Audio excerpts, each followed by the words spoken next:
দুর্ভাগ্যজনকভাবে কতগুলো রাজনৈতিক দল তারা মিথ্যা প্রচারণা, ভুল প্রচারণা করে বিএনপি হেয় প্রতিপন্ন করতে চায়।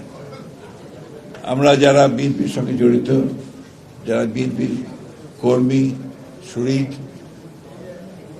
নেতা, তাদের কাছে আমার একটাই অনুরোধ যে এই সুযোগটা অন্যকে কাউকে দেবেন না, যেখানে তারা বলতে পারে যে বিএনপি কোনো খারাপ কাজ করছে। এটা খুব জরুরি।